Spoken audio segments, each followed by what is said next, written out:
तो अभी हम शुरू करते हैं, थोड़ा सा बुद्ध का जीवन समझते हैं और बुद्ध के जीवन से आगे चलकर निकालेंगे बुद्ध के दर्शन की बहुत सारी बातें। बुद्ध के जीवन को हम भाग 1 इसलिए कह रहे हैं कि यहां से केवल शुरुआत हो रही है।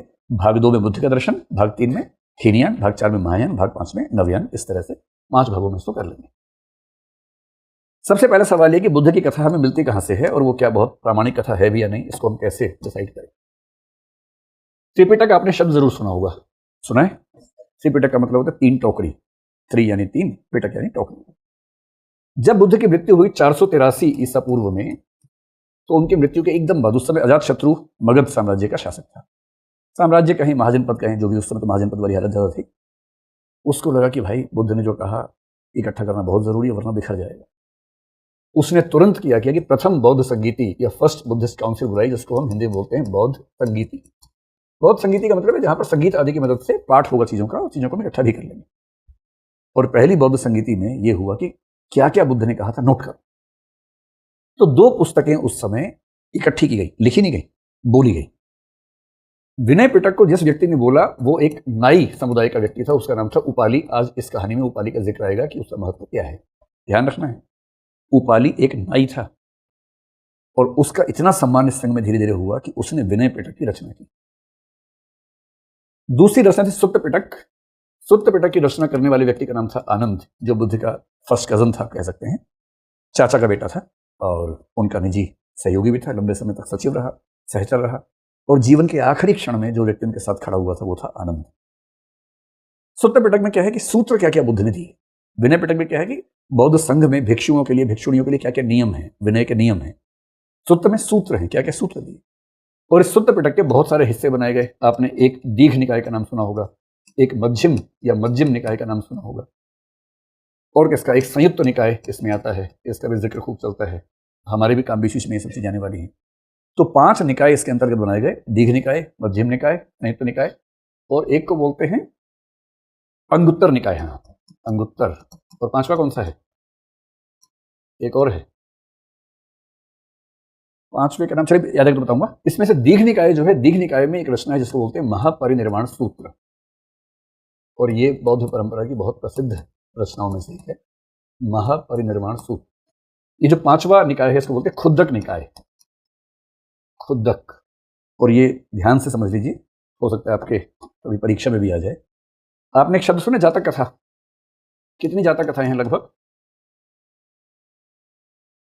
जातक कथाएं अगर मैं ठीक याद कर रहा हूं तो लगभग 547 के आसपास है। जातक कथाएं जहां संकलित हैं उस पुस्तक का नाम है खुद्दक निकाय। तो खुद्दक निकाय में से बुद्ध की बहुत सारी कहानियां मिलती हैं। महापरिनिर्वाण सूत्र जो कि दीघ निकाय का हिस्सा है, यहां से थोड़ी सी कहानियां मिलती हैं। अभिधम्म पिटक में बुद्ध की फिलोसफी है। जैसे आप देखते हैं कि वेद और उपनिषद में जो अंतर है, उपनिषद में क्या चीज है? फिलोसफी, गहरी फिलोसफी है।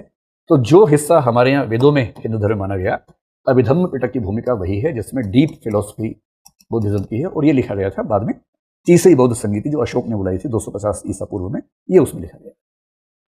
पर हमें सबसे ज्यादा मतलब नहीं।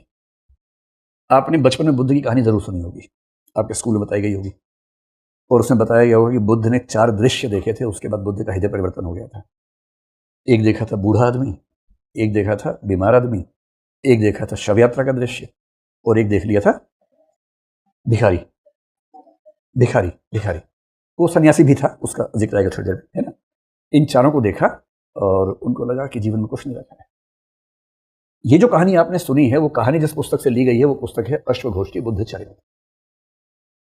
अश्वघोष बहुत ही रोचक किस्म के आदमी थे, और कालिदास के बाद अगर संस्कृत साहित्य में किसी का सम्मान है तो वो अश्वघोष का। बुद्धचरित इनकी एक रचना है, सौंदरानंद दूसरी रचना है। इनका नाम कैसे पड़ा? ये इतने बड़े विद्वान थे कि एक बार जब कुषाण राजा कनिष्क के सामने एक चैलेंज हुआ तो इनको बौद्ध दर्शन की व्याख्या करने के लिए खड़ा किया गया। इन्होंने बौद्ध दर्शन की ऐसी व्याख्या की कि जो घोड़े 5-6 दिन से भूखे थे और बेकरार थे कि रस्सियां तोड़ के हम चले जाएंगे, मतलब तूफान मचा देंगे, वो घोड़े भी चुप होकर सुनने लगे बुद्ध की फिलॉसफी इनके मुंह से। और तब इनका नाम पड़ गया अश्वघोष। अश्व भी जिनका घोष सुनते हैं, जिनकी घोषणाएं सुनते हैं, जिनकी बातें सुनते हैं, इतने बड़े विद्वान थे। लेकिन अश्वघोष का संबंध है महायान परंपरा से। अब मैं आपको एक मोटा सा अर्थ बता रहा हूं ताकि आप जब भी मैं हीनयान महायान बोलूं हल्का हल्का जिक्र रहेगा, आप समझ जाए। हीनयान का मतलब है जो बुद्ध ने कहा था उसके नजदीक, लगभग वैसा ही। और बुद्ध भगवान को, आत्मा को, परलोक को आमतौर पर नहीं मानते थे, केवल निर्वाण की बात मानते थे। वो कैसे मानते थे हम समझेंगे। निर्वाण और पुनर्जन्म दो चीजें मानते हैं, वो हम समझेंगे कैसे मानते हैं। महायान आते आते लोगों को लगा कि भाई मजा नहीं आता उसके बिना, कुछ तो होना चाहिए उधर भी। तो महायान का मोटा मोटा मतलब है जिन्होंने बुद्ध की परंपरा में परिवर्तन करके भगवान देवता वो सब थोड़ा ज्यादा करना शुरू कर दिया। और अश्वघोष महायान की परंपरा के हैं। तो अश्वघोष की रचना में बहुत इहलौकिक बातें होंगी या पारलौकिक बातें भी ठीक ठाक होंगी, खूब होंगी। और अश्वघोष की कहानी इतनी प्रसिद्ध हुई, इसमें कुल मिला के 28 चैप्टर से, जिनमें से 14 चैप्टर ही मिलते हैं, बाकी 14 गायब हो गए हैं 15 से 28 तक। पर मजे की बात है, इस पुस्तक का अनुवाद चीन में हुआ। इस पुस्तक का अनुवाद बहुत सारे देशों में, म्यांमार में हुआ, चीन में हुआ, तिब्बत में हुआ, उनमें पूरे 28 चैप्टर्स हैं। तो बाद में उनके चैप्टर्स के अनुवाद वापस करके हमने देखा कि अश्वघोष ने क्या लिखा था। और अश्वघोष को पढ़ने का बेसिक मतलब है महायान की निगाह से बुद्ध के जीवन को समझना। और ध्यान रखना है, अश्वघोष ने बुद्ध को अपने सामने देखा नहीं था। अश्वघोष का समय 2nd सेंचुरी एडी का है, 1st और 2nd सेंचुरी एडी का है। बुद्ध की मृत्यु के लगभग 550 साल के बाद अश्वघोष लिख रहे थे। और 550 साल में कहानियां कैसे बदलती जाती हैं पीढ़ियों के साथ। ऐसा होता ना, लोग अपने हिसाब से थोड़ा बहुत उसको बदलते हैं, सम्मान में थोड़ा बदल दिया, कुछ चीजें खराब थी उनको हटा दिया, बदलते बदलते कहानी पहुंची अश्वघोष के पास और उसने हम सबके लिए लिख के छोड़ी। एक किताब ललित विस्तर सूत्र है, ये भी महायान की है, ये अश्वघोष से भी थोड़ा आगे है कल्पना करने में। इन हर बात में देवता आते ही आते हैं, जबकि बुद्ध कह रहे हैं कि देवता नहीं होते। और बुद्ध की जीवनी में आप इन दोनों पुस्तकों को पढ़ेंगे, हर जगह आपको देवता ही देवता नजर आते हैं। जातक कथाएं मैंने पहले आपसे कह दिया कि वो खुदक निकाय का हिस्सा, तो हमने उसको जिक्र कर दिया। तो मोटी मोटी बात, एक कहानी बनती है त्रिपिटक से, जो थोड़ा सा रीजनेबल कहानी मानी जाती है। एक कहानी बनती है बुद्ध चरित्र सूत्र से, लेकिन इसमें जो सबसे बड़ा चेंज आया वो यहां से आया। और मैंने आपको थोड़ी देर पहले बताया कि 1956 में डॉक्टर अंबेडकर ने किताब लिखी, क्या नाम था उसका, बुद्ध और उसका धम्म, बुद्ध और उनका धम्म। ये किताब ऐसी है कि इसने बौद्ध परंपरा में तूफान मचा दिया, एकदम तूफान मचा दिया। और इंटरेस्टिंग बात है कि आज के समय भारत में जो बौद्ध समुदाय है, जब डॉक्टर अंबेडकर बौद्ध बने उस समय भारत में बौद्ध लोग बहुत कम थे, संख्या बहुत ही कम। आज जो भारत में बौद्ध समुदाय है, मेरे ख्याल से उसमें से 80-90% वो बौद्ध हैं जो डॉक्टर अंबेडकर के बाद बौद्ध बने, नव्यान परंपरा के बौद्ध हैं। और उनको अश्वघोष की बुद्ध चरित्र में विश्वास नहीं है, उनको ज्यादा विश्वास डॉक्टर अंबेडकर की पुस्तक बुद्ध और उनका धम्म में है। लेकिन जो ट्रेडिशनल बुद्धिस्ट थे, हीनयान महायान के लोग, वो इससे बड़े नाराज हो गए। उन्होंने कहा कि इस किताब का नाम होना चाहिए अंबेडकर और उनका धम्म, ये बुद्ध का धम्म नहीं। पर अंबेडकर की अपनी अप्रोच थी। क्या अप्रोच थी? अंबेडकर ने कई सवाल खड़े किए, आप बताइए वो सवाल जायज हैं या गलत सवाल है। अभी अभी आपने बताया कि बुद्ध ने 4 दृश्य देखे थे, उसके बाद बुद्ध का हृदय परिवर्तन हुआ, वो सन्यासी हो गए, भिक्षुक हो गए। जब बुद्ध ने वो 4 दृश्य देखे थे, बुद्ध की उम्र 28-29 वर्ष की थी। डॉक्टर अंबेडकर ने अपनी किताब की भूमिका में लिखा, मैं ये मान नहीं सकता कि 28-29 साल का युवक, उसने कभी कोई बूढ़ा ना देखा हो। अपने पिता को देखते ही होंगे कम से कम। ये कैसे संभव है कि 28-29 साल के व्यक्ति ने किसी बूढ़े को देखा ही नहीं, किसी बीमार को नहीं देखा? शव यात्रा 1 सेकंड को मान लेते हैं कि उनके सामने ना पड़ी हो, कभी बूढ़े को नहीं देखा, बीमार को नहीं देखा, सन्यासी या भिक्षुक को नहीं देखा, ये कैसे हो सकता है? और इसलिए मैं हरगिज मानने को तैयार नहीं हूं कि बुद्ध चरित्र ये वर्णन सही है। बुद्ध को उनके असली व्यक्तित्व से काट के दिखाया गया है, ये उनका कहना है। फिर वो दूसरी बात क्या कह रहे हैं कि मैं मान नहीं सकता कि बुद्ध जैसा साइंटिफिक दिमाग का आदमी ये कहे पहले आर्य सत्य में कि संसार में केवल दुख है, सर्वम दुखम दुखम। कोई भी व्यक्ति समझता है कि संसार में दुख भी है और सुख भी है। बुद्ध जैसा वैज्ञानिक बुद्धि का आदमी, इतना गहरा व्यक्ति, ऐसा कैसे कह देगा कि केवल दुख है? और यदि ऐसा है तो फिर हमारे पास रास्ता क्या बचता है? फिर तीसरी बात, बुद्ध ने आत्मा को नहीं माना, यह बात बहुत ही तारीफ की बात है डॉक्टर अंबेडकर के हिसाब से। लेकिन कर्म सिद्धांत को मान लिया, पुनर्जन्म को मान लिया और निर्वाण या मोक्ष को मान लिया। यह कॉन्ट्राडिक्शन कैसे हो सकती है? बुद्ध जैसा वैज्ञानिक बुद्धि का आदमी कॉन्ट्राडिक्शन क्यों करेगा? मैं स्पष्ट कर दूं, कॉन्ट्राडिक्शन है नहीं, बुद्ध ने समझाया इसको, पर डॉक्टर अंबेडकर की निगाह में कॉन्ट्राडिक्शन है। क्यों कॉन्ट्राडिक्शन करेगा? और चौथी बात कि बुद्ध ने क्या किया, बहुत सारे लोगों को सन्यासी बनाया, भिक्षुक बनाया। आपने सुना होगा भिक्षुक संघ था, बाद में भिक्षुणी संघ भी बन गया था, जिसमें उनकी जो मौसी थी महाप्रजापति वो भी थी, यशोधरा भी आ रही थी। आपने आम्रपाली का नाम सुना होगा, अम्रपाली का नाम, वो भी उसमें थी, और बहुत सारी महिलाएं थी। उनमें से 73 महिलाओं ने एक किताब लिखी, थेरी गाथा, जो दुनिया की सबसे मतलब बहुत रोचक पुस्तकों में से एक मानी जाती है, जिस पर आपका कभी कोई प्रश्न आ भी जाए परीक्षा में तो बड़ी बात नहीं। चौथा सवाल यह है कि बुद्ध ने जो भिक्षु संघ बनाए, उनकी सामाजिक उपयोगिता क्या थी? आप एक शहर में गए, आपने एक अच्छी स्पीच दी, 10,000 युवाओं ने कहा कि हमको बौद्ध बनना है। आपने कहा आप उनको ले गए, वहां रहते, खेती करते, पढ़ाई करते, रिसर्च करते, युद्ध करते, कुछ तो करते, उत्पादक काम करते, बाजार में जाते, दुकान चलाते, कुछ तो करते। आप उनको संघ में ले गए।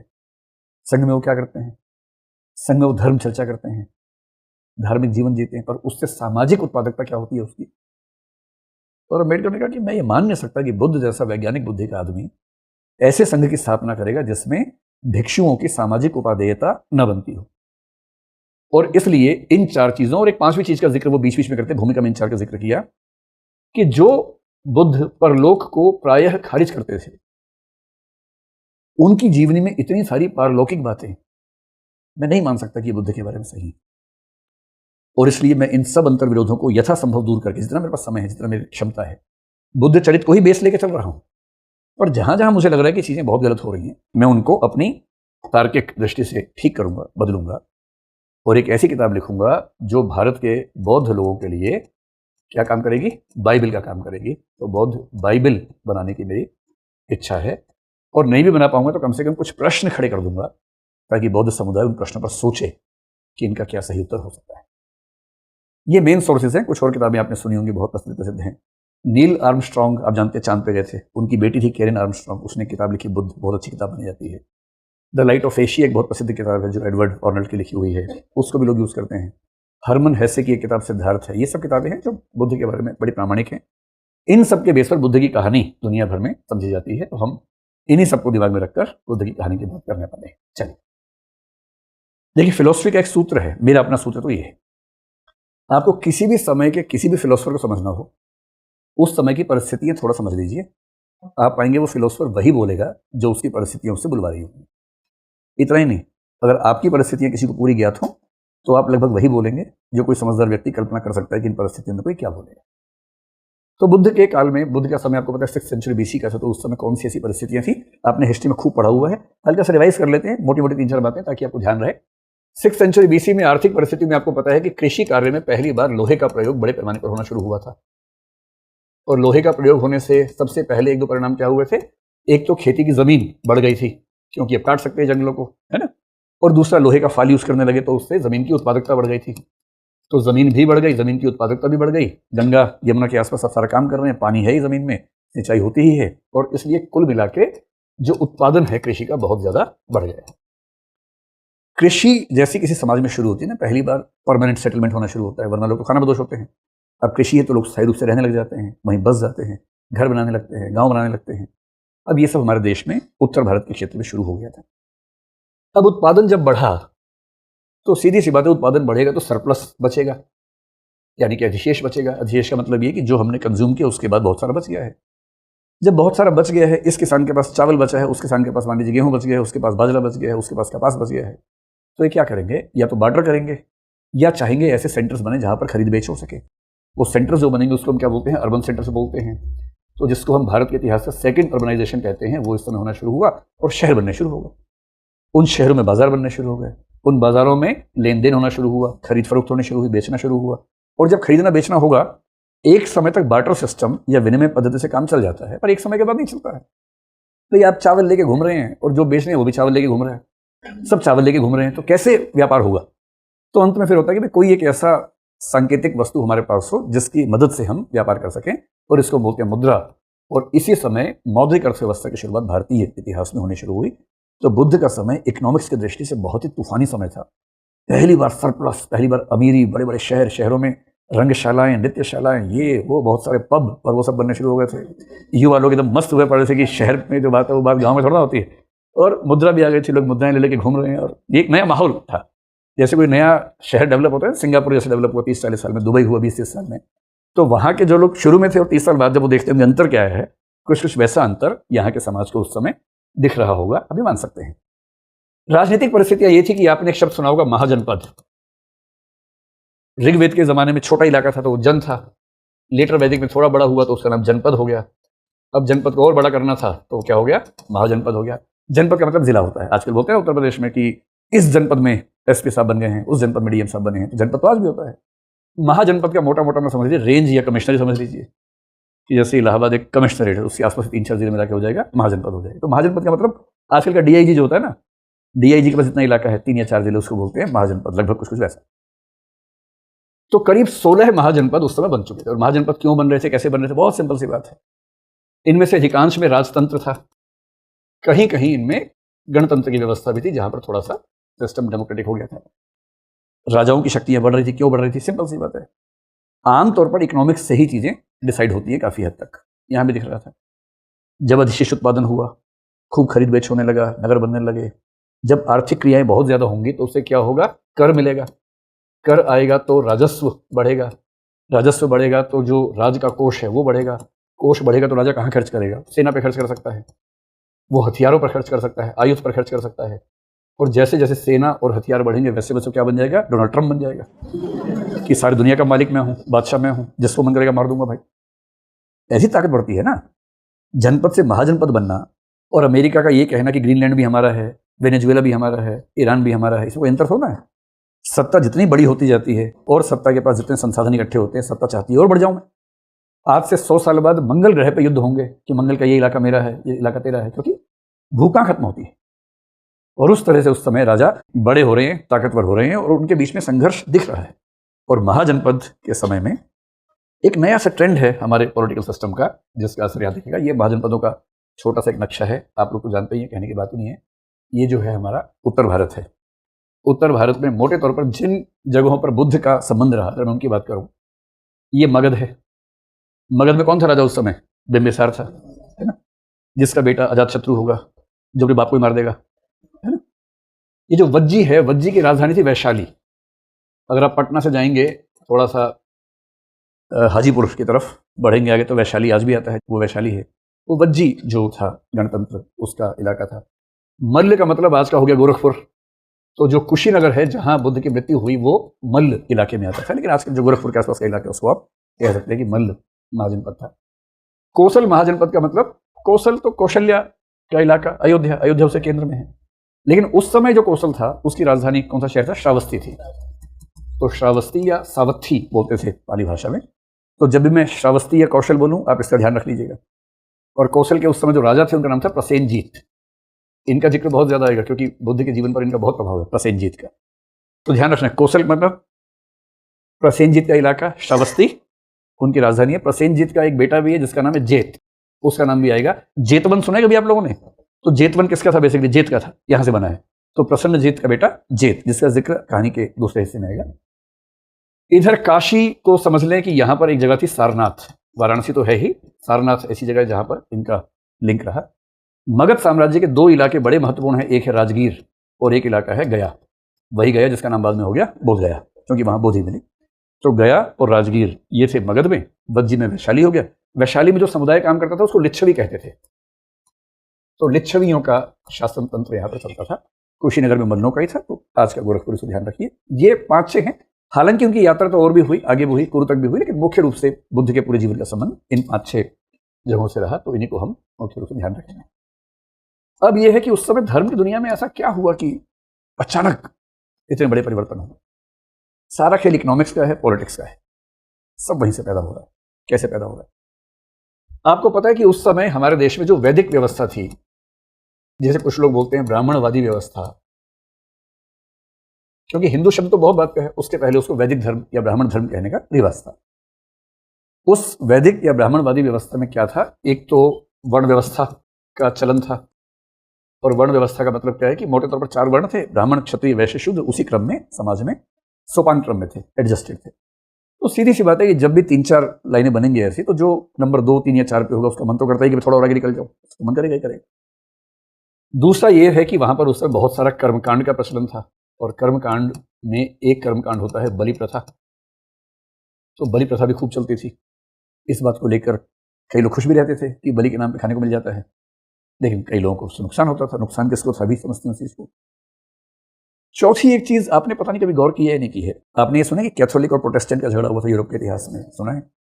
जिन मुद्दों को लेकर झगड़ा हुआ था उनमें से एक मुद्दा ये था कि कैथोलिक लोग मानते थे कि पैसा ब्याज पर देना एक पाप है, और पैसा कमाना भी अपने आप में एक पाप ही है, क्योंकि आपको जीवन मिला है केवल धार्मिक काम करने के लिए। चुपचाप धार्मिक काम करते रहो, ज्यादा से ज्यादा छुट्टियां रखो, होली डे यानी कि हॉलीडे, छुट्टी के दिन यानी पवित्र दिन, भगवान की पूजा करते रहो, जिंदा रहने भर के कमाते रहो, ज्यादा इस चक्कर में नहीं पड़ना है, ये असली जीवन नहीं, असली जीवन वहां है, लौटना है वहां भगवान के पास।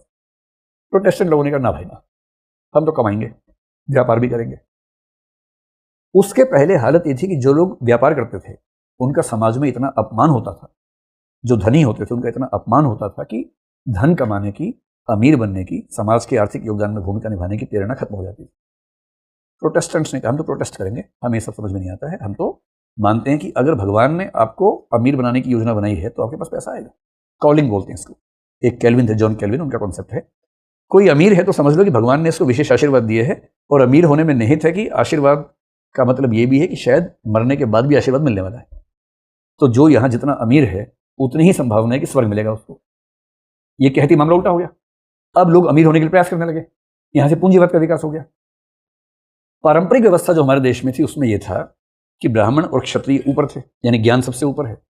जो सैनिक वाली प्रवृत्ति है, क्षत्रिय प्रवृत्ति है, क्षात्र धर्म है, वो नंबर 2 पे है। जो वणिक वृत्ति है, धन कमाने की वृत्ति है, वो नंबर 3 पे है, केवल शूद्र से ऊपर है, क्योंकि शूद्र तो बहुत बुरी स्थिति में है। और इसका मतलब ये हुआ कि जो धन कमाने वाला व्यक्ति है उसका बहुत ही अपमान था, धन का अपमान बहुत ज्यादा था। इस बात से कुछ लोग परेशान थे, और जो लोग परेशान थे उनमें से एक का नाम शायद आपने सुना हो, कभी इतिहास में नाम सुना? अनाथ पिंडक नाम के एक आदमी का।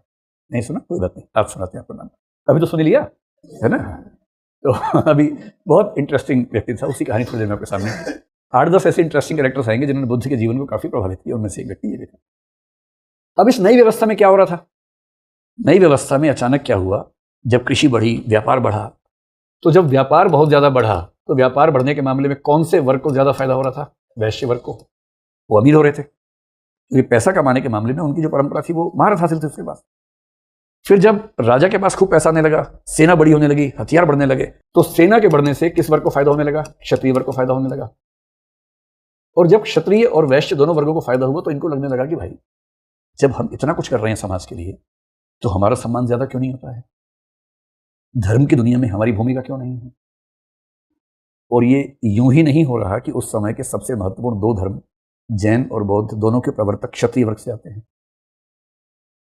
और इसका मतलब ये है कि शायद इन वर्गों में ये प्रेरणा थी कि अब हमें धर्म की दुनिया में भी सम्मान, ये दुनिया भर में कॉन्सेप्ट है, इसको बोलते हैं स्टेटस इनकंसिस्टेंसी से स्टेटस कंसिस्टेंसी की ओर जाना। अगर आप अमीर हैं, ताकत राजनीति में ज्यादा है, तो समाज में सम्मान नहीं है। आप इतना बेचैन रहेंगे समाज में सम्मान हासिल करने के लिए कि सारी ताकत वही झोंक देंगे अपनी, ताकि तीनों स्टेटस बराबर हो जाएंगे। अब इनको लग रहा है कि पैसा है, ताकत है, पर धर्म की दुनिया में सम्मान नहीं है। और इसलिए वर्ण व्यवस्था के विरुद्ध एक माहौल बन रहा है। और आप देखेंगे कि उस दौर में एक परंपरा शुरू हुई जिस परंपरा को बोलते हैं श्रमण परंपरा। ये नाम तो सुना होगा आप लोगों ने, है ना? अब इसका जिक्र करेंगे। श्रमण परंपरा का बेसिक मतलब है जिन्होंने श्रम के माध्यम से धर्म की दुनिया में नया प्रयास किया, वो श्रमण कहलाते हैं। श्रमण परंपरा पहली कोशिश कर रही है वर्ण व्यवस्था को कमजोर करने की, क्योंकि वर्ण व्यवस्था की वजह से इन वर्गों को बहुत मौका नहीं मिल पा रहा। दूसरा क्या कर रही है? बलि प्रथा। मैंने कहीं पढ़ा कि उस समय जो बड़े यज्ञ होते थे, छोटे में तो नहीं होता होगा, लेकिन कोई बड़ा यज्ञ है और बहुत बड़े यज्ञ में राजा को या किसी अमीर वाले को बहुत ज्यादा पुण्य चाहिए। बहुत पुण्य चाहिए तो क्या करना पड़ेगा? 1000 या 10,000 बैल काटने पड़ेंगे। जितने बैल काटोगे उतना पुण्य मिलेगा। अब दिक्कत है कि जो खेती करने वाले लोग हैं उनको बहुत टेंशन होती है। जैसे कोई बैल जाता है उनको लगता है अरे भाई मर गए। उनको बैलों से मोहब्बत ऐसा नहीं है, उनको हल जोतने के लिए बैल चाहिए। अमेरिका में अगर आपने अब्राहम लिंकन का इतिहास पढ़ा हो, अमेरिकी क्रांति का, उनको दासों की मुक्ति से इमोशनल मतलब कितना था हमें नहीं पता, पर उत्तर अमेरिका में दासों की जरूरत थी और दक्षिण अमेरिका के लोग जो खेती प्रधान थे वो दास छोड़ने को तैयार नहीं थे। उत्तर अमेरिका को मजदूर चाहिए थे, और मजदूर कहां से आएंगे? दास प्रथा खत्म होगी तो दास लोग मजदूर बनकर वहां जाएंगे। दास प्रथा खत्म ना हो, ये दक्षिण अमेरिका पूरी ताकत लगा रहा था। इस चक्कर में अमेरिका के 7 राज्य एक अलग देश बनाते हैं। गृह युद्ध चलता है 5-6 साल तक, उसके बाद जाके फिर अमेरिका वापस एक देश बनता है। ऐसे यहां भी चल रहा है। तो कृषि के लिए चाहिए कि पशु बलि खत्म हो। इसलिए आप देखेंगे कि चाहे बौद्ध धर्म हो चाहे जैन धर्म हो, ये सारे अचानक अहिंसा की बात कर रहे हैं। अहिंसा केवल इसलिए नहीं है कि उनके अंदर बहुत दया करुणा है, वो तो एक पक्ष है ही। उस समय की इकोनॉमी की जरूरत है कि अहिंसा हो, ताकि कृषि के विकास में पशुओं की शक्ति का ज्यादा से ज्यादा इस्तेमाल किया जा सके। और अंतिम समस्या ये कि धन कमाना अपने आप में क्या निम्न कर्म है या उसको अच्छा कर्म माना जा सकता है। आप देखेंगे कि इन नए धर्मों ने, अगर मैं जैन धर्म की बात करूं, जैन धर्म ने एक ऐसी बात बोली कि जैन धर्म की संख्या भारत में लगभग सबसे कम है। 40-50 लाख लोग हैं सिर्फ जैन धर्म को मानने वाले, 1 करोड़ भी नहीं है, 40 से 50 लाख। दुनिया भर में 80 लाख है लगभग। और उन 50 लाख की आर्थिक स्थिति देखेंगे ना तो वो 50 करोड़ भारी पड़ते हैं। इतना समृद्ध धर्म है, इतना समृद्ध समुदाय है। किसी का सरनेम जैन हो तो आप एज्यूम कर सकते हैं आमतौर पर कि अमीर ही होगा, क्योंकि उन्होंने इतने लंबे समय में ऐसी परंपरा डेवलप कर रखी। कैसे हुआ? एक तो वो वैश्य समुदाय से जुड़े हुए थे, इसलिए आज भी आप देखेंगे कि जैनों में, अग्रवालों में, गुप्ता में आप शादियां खूब होती हैं, क्योंकि वो एक ही परंपरा से जुड़े हैं, ये बात सब मानते हैं। दूसरा, महावीर ने ये कहा कि देखो भाई, हिंसा बहुत बुरी बात है। बुद्ध ने हिंसा को उतना बुरा नहीं बताया, महावीर ने ज्यादा बुरा बताया। लोगों ने पूछा कि जब खेती करते हैं उसमें भी कीड़े मकोड़े मरते हैं। स्पष्ट रूप से घोषणा तो नहीं की गई, लेकिन एक संकेत मिलता है कि जैन धर्म ने कहा कि भाई खेती में हिंसा होती है, ज्यादा अच्छा है कि व्यवसाय करो, व्यापार करो, खेती मत करो। आपको जैन धर्म में खेती करने वाले लोग बहुत कम मिलेंगे, मिलेंगे भी तो एग्रीटेक वाले मिल सकते हैं आज की दुनिया में, ये स्टार्टअप किया है एग्रीकल्चर का, वो अलग चीज है। किसान नहीं मिलेंगे, उद्यमी मिलेंगे, व्यापारी मिलेंगे। और इस वजह से व्यापार व्यवसाय इतना समृद्ध हुआ कि जैन परिवारों में आर्थिक समृद्धि बहुत ज्यादा आ गई। अब इनको चाहिए कि समाज का ऐसा ढांचा चाहिए जो पैसा कमाने को बुरा ना कहता हो, नीच कर्म ना कहता हो। बुद्ध ने क्या किया? बुद्ध से लोगों ने पूछा, बुद्ध ने कहा देखो भाई, सम्यक आजीविका होनी चाहिए, और सम्यक आजीविका में कुछ भी हो सकता है। आप जो भी काम करते हैं बस सम्यक तरीके से, उचित तरीके से कमाते रहिए। अष्टांगिक मार्ग में एक आता है सम्यक आजीविका, एक सम्यक कर्मांत भी आता है ना। अब ये बात समझाने का तरीका क्या है? एक व्यक्ति का नाम लेता हूं जिसका नाम है अनाथ पिंडक, मैंने अभी इसका जिक्र किया था, आगे इसकी कहानी आएगी ही ठीक तरीके से। पर ये उन लोगों में है जो बुद्ध के जीवन के सबसे महत्वपूर्ण, अगर 10-12 लोग ढूंढने उनमें से एक व्यक्ति अनाथ पिंडक थे। अनाथ पिंडक का असली नाम सुदत्त था, सुदत्त, और ये बहुत बड़े सेठ थे, बहुत ही बड़े। कहाँ के? श्रावस्ती के। श्रावस्ती का मतलब कौन सा? कौशल, है ना, कौशल गणराज्य में या महाजनपद में। समझ लीजिए कि नगर के सबसे बड़े सेठ थे। और जब पहली बार ये बुद्ध से मिले, इन्होंने पता क्या सवाल पूछा? इन्होंने कहा कि हे महात्मा, मैं जानता हूं कि जीवन में सबसे अच्छा काम है प्रव्रज्या धारण करके सन्यासी हो जाना। मैं जानता हूं कि जितना सुख आपको मिलता होगा सन्यासी होने से, उतना सुख किसी और को नहीं मिलता होगा, मेरे जैसे लोगों को तो नहीं मिल सकता। पर दुविधा यह है कि मेरे अधीन कई 100 लोग नौकरी करते हैं, उनका और उनके परिवारों का जीवन मुझ पर टिका हुआ है। मेरे पास बहुत ज्यादा संपत्ति है, वो संपत्ति गलत हाथ में चली गई, उसका दुरुपयोग भी हो सकता है। मैं तो बहुत मदद करता हूं समाज की, तो चला रहा हूं। मेरी दुविधा यह है कि क्या मैं ये सब छोड़ के भिक्षुक बन जाऊं, आपके पास आ जाऊं? और बुद्ध ने कहा नहीं, आपको दुविधा इसलिए है क्योंकि आपके मन में बैठा हुआ है कि धनी होना बुरा होना है। बुरा धनी होना नहीं है, बुरा धन को अपनी चेतना पर हावी होने देना है। सबसे अच्छे लोग वो हैं जिनके पास धन है, संपदा है, किंतु उनकी चेतना पर हावी नहीं, और वो अपनी संपत्ति को, अपनी संपदा को समाज के हित में इस्तेमाल करते हैं। इसलिए आपके लिए भिक्षुक बनने से ज्यादा अच्छा है, और समाज के लिए भी अच्छा है, कि आप व्यापारी ही रहें, सेठ ही रहें, और अपने पैसे का इस्तेमाल समाज के हित में करते रहें। ठीक वही विचार जो आगे चलकर महात्मा गांधी ने ट्रस्टीशिप के नाम से दिया। और महात्मा गांधी कहते भी हैं कि मेरे विचारों पर जैन धर्म की बड़ी भूमिका है, मतलब जैनों की, बौद्धों की। एक और अंग्रेजी विचारक थे इस वाले मामले में, John Ruskin, unto this last नाम से किताब थी, उसकी भूमिका भी इसमें रही। तो जो नए धर्म उभर रहे हैं, इसलिए उभर रहे हैं क्योंकि समाज बदल रहा है, समाज को इन चीजों से बचने के लिए नई परंपराएं चाहिए। और इसलिए वर्ण व्यवस्था को कमजोर करने वाले, यज्ञ में पशु बलि को कमजोर करने वाले, धनी व्यक्ति को सम्मान देने वाले, इस तरह के धार्मिक जो मार्ग हैं, उनकी डिमांड उस समय समाज में है। और उस समय समाज में आपको शायद अंदाजा होगा कि 62 ऐसे आंदोलनों का जिक्र मिलता है जो श्रमण आंदोलन थे। 62 परंपराएं, उन 62 परंपराओं में 7 प्रसिद्ध हुए। उन 7 में से एक खुद बुद्ध ही थे, तो उनका जिक्र तो नहीं करेंगे अलग से। तो 7 में से अगर बुद्ध को छोड़ दे तो कितने बचे? 6 ऐसी परंपराएं हैं जो बुद्ध के समानांतर महत्वपूर्ण चल रही थी, जिनका नाम आपको पता होना चाहिए, और हो सकता है कभी इन पर कोई सवाल आपसे पूछ भी ले कि कौन थे। एक तो थे निगंठ नाथपुत्र, और निगंठ नाथपुत्र का मतलब कुछ नहीं है, ये दूसरा नाम है वर्धमान महावीर के लिए। वर्धमान महावीर का ही दूसरा नाम क्या था?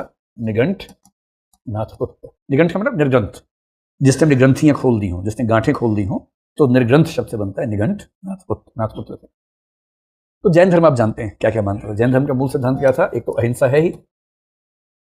आपने एक शब्द सुना है स्यादवाद, तो कभी अगर पूछ लें परीक्षा में कि स्यादवाद क्या होता है, तो जैन धर्म से जुड़ा हुआ है, ठीक है।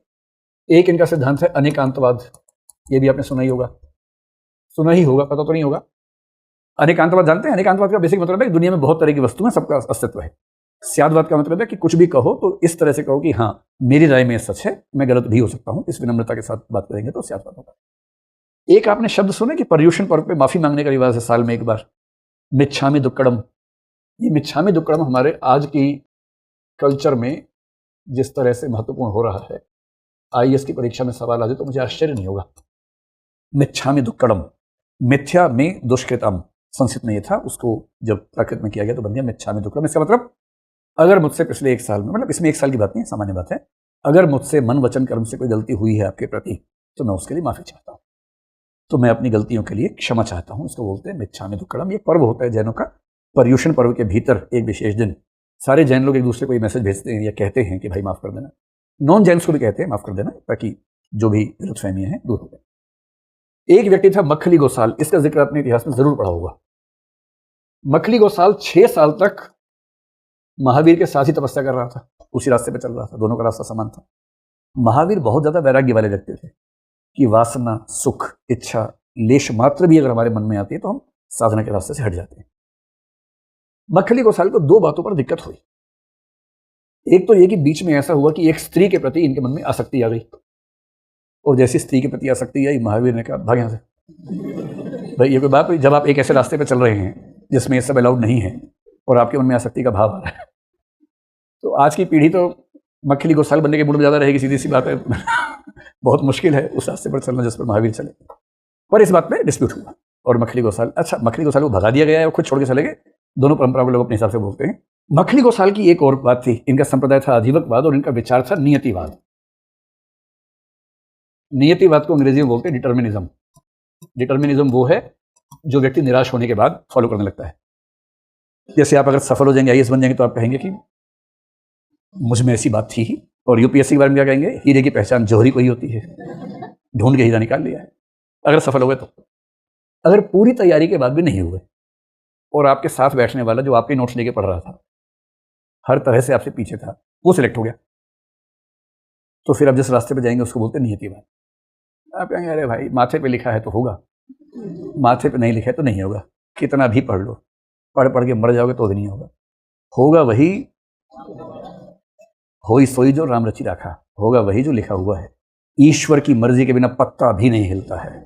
जब ऐसा वाक्य आपकी भाषा में बार बार आने लग जाए तो आप कौन से वादी हो गए हैं? नियतिवादी हो गए। तो ये आदमी ये मानता था। और जैन धर्म क्या मानता था? जैन धर्म कर्म सिद्धांत मानता है। कर्म सिद्धांत मानने का सिंपल सा मतलब है हम जैसा कर्म करेंगे वैसा फल मिलेगा। अगर मेरे कर्म के अनुसार फल मिलेगा तो मैं नियतिवादी नहीं हो सकता हूँ। यदि मैं नियतिवादी हूं तो कर्म सिद्धांत को नहीं मान सकता हूँ। हम लोग तो दोनों मान लेते, साथ साथ कोई दिक्कत नहीं है।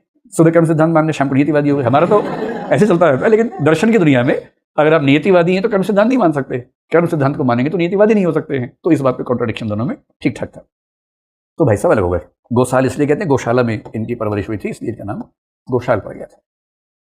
इस समय का सबसे खतरनाक विचारक जिसका बुद्ध से बड़ा गहरा संबंध बनने वाला है आगे चल के, उसका नाम है संजय वेलट्ठीपति या वेलट्ठीपति। ये मानता था अज्ञेयवाद को। अच्छा, पश्चिम की दुनिया से अगर कंपैरिजन करना हो ना, पश्चिम में एक दार्शनिक हुआ स्पिनोजा। स्पिनोजा पश्चिम का सबसे बड़ा नियतिवादी आदमी, और मखली गोशाल का नियतिवाद स्पिनोजा से कम 2000 साल पहले का है। जो लोग कहते हैं कि सारा दर्शन तो पश्चिम में हुआ है, समझ लें नियतिवाद पश्चिम में व्यवस्थित रूप में पहली बार दिखता है हमें 17th-18th सेंचुरी में, स्पिनोजा में, और भी कहीं कहीं पर उतना स्पष्ट रूप में। और भारत में 6ठी शताब्दी ईसा पूर्व 2200-2300 साल पहले नियतिवाद स्पष्ट रूप में दिख रहा है। अज्ञेयवाद पश्चिम की दुनिया में, अज्ञेयवाद पहली बार ठीक से दिखा है कांट में, 18th सेंचुरी जर्मनी। एक संदेहवाद होता है स्केप्टिसिज्म, वो भी पश्चिम में, हालांकि एक पायरो नाम का आदमी था जो ग्रीक फिलोसफी में इनके आसपास की बात है, लेकिन अदरवाइज ह्यूम वो भी 18th सेंचुरी का आदमी है। भारत में बड़े स्पष्ट रूप में हमें अज्ञेयवाद और संदेहवाद, इनके दोनों दर्शन है, संदेहवाद भी है अज्ञेयवाद भी है। अज्ञेयवाद यानी एग्नोस्टिसिज्म, संदेहवाद यानी स्केप्टिसिज्म। अज्ञेयवाद का मतलब है कि हम जान ही नहीं सकते, संदेहवाद का मतलब है कितना भी जान लो संदेह बचा रहता है, पक्का नहीं पता लगता। इनसे कुछ भी पूछ लो, ईश्वर है पता नहीं, आत्मा है पता नहीं, पुनर्जन्म होगा पता नहीं, कह नहीं सकते, नहीं होगा ये भी नहीं कह सकते, और स्वर्ग पता नहीं, कह नहीं सकते, हर चीज पर पता नहीं, कह नहीं सकते। हालांकि दर्शन में सबसे ईमानदार जवाब यही है, क्योंकि पता किसी को नहीं है। जो कह रहे हैं उनको भी नहीं पता है, वो हाँक रहे हैं, ये ईमानदारी से कह रहे नहीं पता। पर इससे कई लोग बुरा मान जाते हैं कि यार तुमसे पूछने आए थे, तुम भी कह रहे हो पता नहीं, तो पता नहीं तो हम भी थे, तो फिर हम में और तुम में अंतर क्या हुआ? तुम फिलोसफर और हम आम आदमी, तब भी दोनों का उत्तर एक जैसा ही है। तो वो समझाना चाह रहे हैं कि तुम्हें कुछ भी नहीं पता, मुझे ये पता है कि दुनिया में किस किसने क्या क्या कहा है, और उसके बाद कह रहा हूं कि अंततः किसी को कुछ नहीं पता। तो मुझे तुमसे बहुत ज्यादा पता है, पर अंततः मुझे भी नहीं पता है। अंतर है दोनों में, पर वो आम आदमी को ना ना फाइनल बताओ है कि नहीं है। आप बताएंगे हाँ भगवान, हाँ अब बात हुई ना। तो संजय विरट्ठी पुत्र का संबंध बुद्ध से ज्यादा क्यों बनता है? क्योंकि दो ऐसे व्यक्ति थे। बुद्ध के शिष्यों में सबसे महत्वपूर्ण जो शिष्य था उसका नाम था सारिपुत्र। इनका नाम कभी आया आपके सामने? आया कभी? हाँ, सारिपुत्र। सारिपुत्र संजय विरट्ठी पुत्र का शिष्य था और वहां से बुद्ध के पास आया था। और संजय विरट्ठी पुत्र बिल्कुल नहीं चाहते थे, लेकिन उसके बाद भी सारिपुत्र आया। और जब देवदत्त नाम के एक व्यक्ति ने, जो कि बुद्ध का फुफेरा भाई था, उसने साजिश की बुद्ध के खिलाफ, तब भी सारिपुत्र ने ही बौद्ध संघ को उस साजिश से बचाया था। सारिपुत्र का जो बेस्ट फ्रेंड था उसका नाम था मोगलयायन। अगर आपने सारिपुत्र का नाम सुना है तो इसका नाम भी सुना होगा, क्योंकि ये दोनों जय और वीरू जैसे थे। जय वीरू कौन है? पर दो ऐसे दोस्त जो हमेशा साथ साथ पाए जाएंगे, अलग होंगे ही नहीं, उस तरह के दोस्त थे। तो सारिपुत्र और मोगलयायन ये दोनों संजय विरट्ठी पुत्र के शिष्य थे और दोनों एक साथ बुद्ध के पास आए थे। दोनों की मृत्यु भी लगभग एक साथ हुई, एक ही साल में, लेकिन अलग कारणों से मोगलयायन की हत्या हो गई थी। सारिपुत्र ने अपनी इच्छा से परिनिर्वाण लिया था, बुद्ध की अनुमति लेने के बाद लिया था। ये तीन और हैं जिनका बहुत महत्व नहीं है, केवल नाम आप ध्यान रख लीजिए कि कौन है। एक पूर्ण कश्यप साहब थे। ये अक्रियवाद का मतलब है कर्म सिद्धांत को नहीं मानते थे, और इनका मानना था कर्म सिद्धांत कुछ नहीं होता है, पाप करो पुण्य करो सब बेकार की बातें, कुछ भी करते रहो कोई फल नहीं मिलता है, चोरी करो मौज में रहो कौन देख रहा है। तो कर्म सिद्धांत को पूरी तरह से खारिज करने वाला जो व्यक्ति था वो पूर्ण कश्यप था, और इससे बुद्ध बहुत नाराज रहते थे, क्योंकि इससे समाज में अनैतिकता फैलने का खतरा होता था। इस वजह से एक अजित केश कंबली थे। केश कंबली शब्द जब भी है ध्यान में रखना है, जो व्यक्ति केशों से बना हुआ कंबल पहनता हो। केश किसके? इंसान के या पशु पक्षियों के, किसी के भी हो सकते हैं। और केश कंबल पहनने का एक खास मतलब होता है। ऐसा कहते हैं कि केशों के कंबल से गर्मियों में गर्मी बढ़ जाती है, सर्दियों में ठंड बढ़ जाती है। सर्दियों में ओढ़ेंगे तो और सर्दी लगेगी, गर्मियों में ओढ़ेंगे तो और गर्मी लगेगी। तो ये कंबल इसलिए नहीं होता जिसलिए हम कंबल इस्तेमाल करते हैं आमतौर पर। ये इसलिए होता है कि हम अपनी क्षमताएं बढ़ा सके, गर्मी सर्दी झेलने की ताकत बढ़ा सके। और गर्मी सर्दी झेलने की ताकत को भारतीय दर्शन बोलते हैं तितिक्षा। तितिक्षा बढ़ा सके, उसके लिए केश कंबल का इस्तेमाल किया जाता है। अजित केश कंबली, मोटे तौर पर आपने एक शब्द सुना होगा चारवाक दर्शन। तो चारवाक दर्शन या लोकायत दर्शन के उस समय के जो सबसे प्रसिद्ध आचार्य थे वो अजित केश कंबली थे। ये भारत का पहला संप्रदाय था जो सीधे सीधे भौतिकवाद की बात करता है। और भौतिकवाद का मतलब है, देखिए बुद्ध उतने भौतिकवादी नहीं हो पाए हैं, बुद्ध थोड़ा पहले रुक गए हैं, ये तो एक्सट्रीम पे है। और पश्चिम में भी इसके लगभग 100 साल बाद हमें पहला भौतिकवादी, ये लगभग समान मान लीजिए, जैसे डेमोक्रिटस ल्यूसिफस दिखते हैं 5th सेंचुरी बीसी के आसपास, लेकिन लगभग आप उस समय कह सकते हैं कि वहां भी हमें कुछ कुछ वैसे दिख रहे हैं। भौतिकवाद का मतलब है ना आत्मा है, ना स्वर्ग है, ना नरक है, ना मोक्ष है, ना पुनर्जन्म है, ना कर्म सिद्धांत है। इस जगत के परे कुछ है ही नहीं। इस जगत में भी आत्मा नाम की कोई चीज नहीं है, इसको बोलते हैं भौतिकवाद। ये पूरा सिद्धांत अजित केश कंबली का था। अंतिम आदमी है प्रकुद कच्चायन। प्रकुद कच्चायन का जो सिद्धांत है थोड़ा सा अलग टाइप का था, सप्त तत्ववाद कहते हैं। अगर आपने पश्चिम में एक आदमी का नाम सुना हो कभी, उसका नाम था एनेक्सागोरस, ग्रीक फिलोसफी में था। और ये प्रकुद कच्चायन के लगभग 100 साल बाद हुआ। प्रकुद हुए 6th सेंचुरी बीसी में, ये हुआ 5th सेंचुरी बीसी में। दोनों का सिद्धांत लगभग सेम है। ये मानते हैं कि संसार में 7 चीजें हैं। 7 क्या हैं? पृथ्वी, जल, वायु, अग्नि। भौतिकवादी मानते थे कि यही 4 चीजें हैं, पृथ्वी जल वायु अग्नि। आकाश नहीं मानते, ना ये मानते ना ये मानते। ये मानते थे कि इनके अलावा 3 चीजें और हैं, एक को बोलते हैं सुख, एक को बोलते हैं दुख, एक को बोलते हैं जीव। तो ये इनका सिद्धांत था, प्रचलित था। इनका एक प्रसिद्ध वाक्य था, अगर आप तलवार से किसी को काट भी दोगे तो भी कुछ नहीं होगा, क्योंकि जो 7 चीजें हैं वैसी की वैसी रहेंगी। जो मरा है वो तो केवल उन 7 चीजों का एक संयोजन था, अलग हो गया। जैसे टेबल है, टेबल काट भी दोगे तो क्या होगा? लकड़ी अलग हो जाएगी, शीशा अलग हो जाएगा, है तो वही सब वैसा का वैसा। अब ये सुन के काट मत देना किसी को तलवार से कहिए कि प्रकुद कच्चायन ने कहा था। तो लेकिन प्रकुद कच्चायन ने एक वाक्य ऐसा बोला, बहुत विवादास्पद वाक्य था, लेकिन वो था कि अगर तलवार से काट भी देंगे तो भी कुछ नहीं होगा। इन सब की तुलना में चल रहा था एक वैदिक परंपरा वाला, जिससे मैंने कहा कि कुछ कर्मकांड वगैरह चल रहे थे। लेकिन इन कर्मकांडों के समानांतर, अगर आपने फिलोसफी का नाम सुना हो, एक शब्द सुना षड दर्शन। जो भारतीय आस्तिक परंपरा के दर्शन है उनको बोलते हैं षड दर्शन। 6 दर्शन थे, पर उस समय तक 6 दर्शन प्रचलित नहीं हुए थे। उस समय उपनिषदों पर काम चल ही रहा था। तो उस समय जो 2 दर्शन बहुत प्रचलित चल रहे थे, उनमें से एक का नाम था सांख्य और एक का नाम था योग। और सांख्य और योग को आमतौर पर जुड़े हुए दर्शन कहते हैं, एसोसिएटेड फिलोसफी से। न्याय वैशेषिक हमें उस समय नजर नहीं आ रहा है, मीमांसा वेदांत हमें उस समय नजर नहीं आ रहा है। हालांकि वेद हैं, कुछ उपनिषद भी आ चुके हैं, लेकिन उस समय तक बहुत बड़े पैमाने पर उस दर्शन का प्रभुत्व दर्शन की दुनिया में नहीं है, पर सांख्य योग चल रहा है। और सांख्य की दुनिया में और योग की दुनिया में भी कह सकते हैं कि उस समय सबसे बड़ा एक आचार्य हुआ। उस आचार्य से बुद्ध मिले भी थे, उसका नाम था आलार कलाम।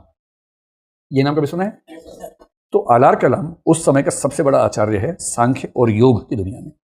आलार कलाम का एक विद्यार्थी था, उसका नाम था भारद्वाज, और वो रहता था कपिल वस्तु में ही, जहां बुद्ध, जंतु नहीं, जहां बुद्ध रहते थे कपिल वस्तु में, वहां।